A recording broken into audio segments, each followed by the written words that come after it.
नमस्कार, बहुत बहुत स्वागत है आपका। आज महेंद्र सिंह धोनी के पूरे सफर की कहानी, और वो कहानी जो ना टीवी पर दिखाई गई, वो कहानी जो ना किसी खिलाड़ी ने बताई, और वो कहानी भी जिनके बारे में बहुत सारे लोग नहीं जानते हैं। उनके पूरे करियर पे जितना उन्होंने 2011 तक खेला था, उस पर एक फिल्म भी बन चुकी है। लेकिन आज जिस महेंद्र सिंह धोनी की मैं कहानी आपको बताने जा रहा हूं, वो अब तक अनटोल्ड है। ऐसे ऐसे किस्से हैं जो महेंद्र सिंह धोनी के कुछ खास दोस्तों ने बताए हैं, जो कुछ खास खिलाड़ियों ने बताए हैं, जिनको कई बार महेंद्र सिंह धोनी ने शेयर किया है, और कई बार कुछ किताबों में उन किस्सों के बारे में जानकारी है। शुरुआत करते हैं सबसे पहले 2000 से, यानी 21वीं सदी की जो शुरुआत थी वो हो चुकी थी, और उसके बाद भारतीय टीम में एक विकेट कीपर, एक परमानेंट विकेट कीपर की तलाश शुरू हो चुकी थी। एक तरफ पार्थिव पटेल का नाम चल रहा था, एक तरफ दिनेश कार्तिक का नाम चल रहा था, और इन सब के बीच महेंद्र सिंह धोनी का नाम उस वक्त पे एक विकेट कीपर के तौर पर नहीं जाने जाते थे।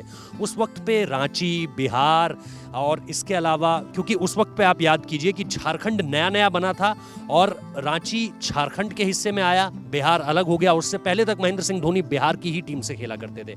पश्चिम बंगाल से लेके पूरा का पूरा जो नॉर्थ जोन था वहां, और जो वेस्ट जोन था वहां, और जो ईस्ट जोन था, जो सेंट्रल जोन था, हर जगह जब महेंद्र सिंह धोनी खेलना शुरू कर रहे थे तो उनके लंबे लंबे छक्कों की बात किया हर कोई करता था।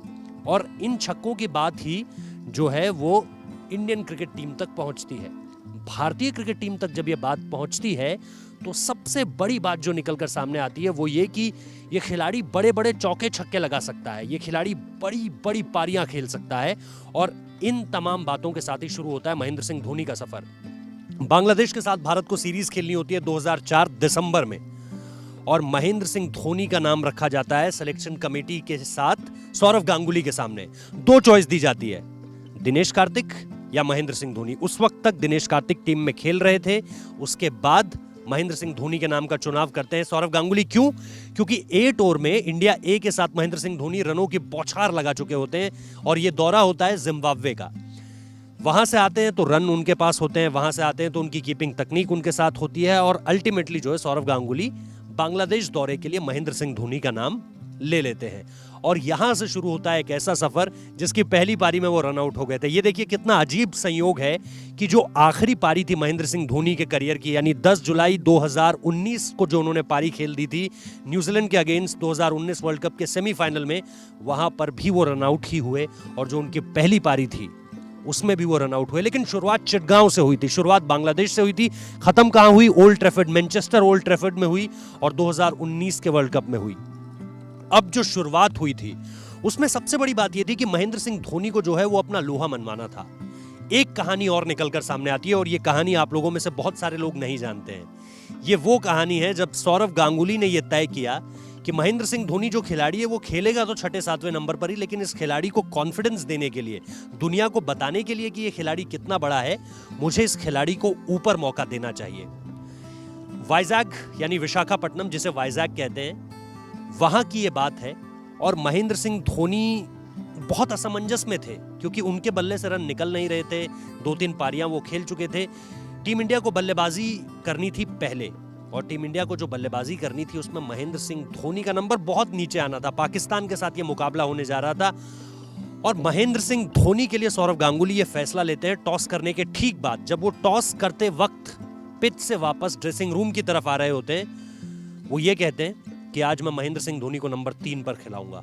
नंबर 3 पर खिलाने का मतलब क्या था, आप समझ रहे हैं? नंबर 3 पर खिलाने का मतलब यह था कि इस खिलाड़ी को जरा गहरे पानी में उतार कर देखता हूं। अगर ये तैर गया तो ये बड़ा खिलाड़ी बनेगा, अगर ये डूब गया तो फिर इस खिलाड़ी में बड़े बनने की काबिलियत नहीं है। लेकिन आपको पता है, रेस्ट इज हिस्ट्री, अंग्रेजी में कहते हैं rest is history. Mahendra Singh Dhoni ने उस इकलौते मैच में 148 रनों की पारी खेली।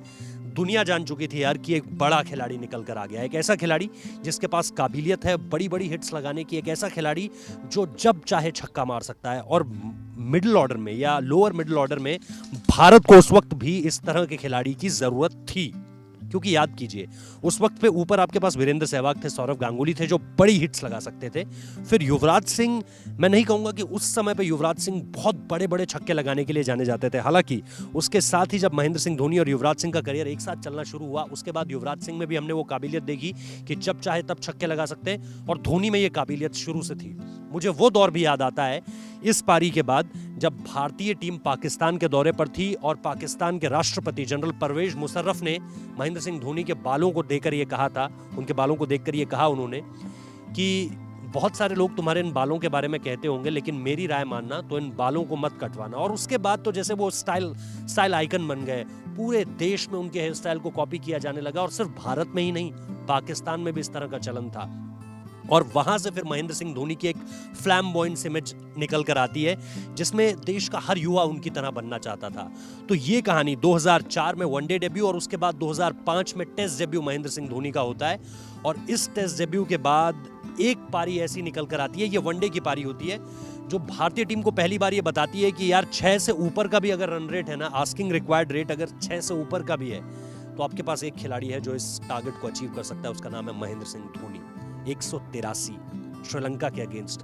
उस वक्त पे शायद किसी ने नहीं सोचा था और उस वक्त पे ये बात बहुत नई भी नहीं थी कि भारतीय टीम या दुनिया की कोई भी टीम 300 से ऊपर का टारगेट जो है वो कंसिस्टेंट बेसिस पे चेज कर रही हो। महेंद्र सिंह धोनी ने 183 रन की पारी एक बार फिर फर्स्ट डाउन आकर खेली और उसमें उन्होंने ये साफ तौर पर बता दिया था कि मेरे रहते हुए टीम हर तरह से जीत सकती है, हर तरह की स्थिति में जीत सकती है। उसके बाद ही एक नारा निकल कर आता है, अनहोनी को होनी कर दे महेंद्र सिंह धोनी। ये नारा उसके बाद बहुत पॉपुलर हुआ और 2004, 2005 और 2006 की ये 3 अहम किस्से मैंने आपको बताए।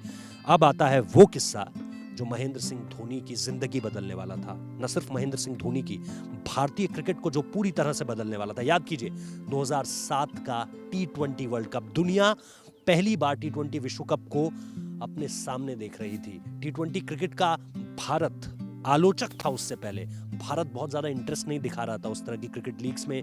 T20 फॉर्मेट को भारत में बहुत ज्यादा पसंद नहीं किया जा रहा था। यही वजह थी कि सचिन तेंदुलकर, सौरव गांगुली, राहुल द्रविड़, VVS लक्ष्मण, इन सब ने क्या कहा, हम खेलने नहीं जा रहे हैं। जब सौरव गांगुली भी नहीं जा रहे हैं, राहुल द्रविड़ भी नहीं जा रहे हैं, सचिन तेंदुलकर भी नहीं जा रहे हैं, तो एक सवाल सबके जहन में था, कप्तानी कौन करेगा। सचिन तेंदुलकर से पूछा गया, उन्होंने कहा युवराज अच्छे ऑप्शन है, सहवाग अच्छे ऑप्शन है, क्योंकि सहवाग भी जा रहे थे, लेकिन एक नाम अगर मैं आपको बताऊं तो वो है महेंद्र सिंह धोनी का। ये सचिन तेंदुलकर का कहना था। इसके पीछे की भी एक कहानी है।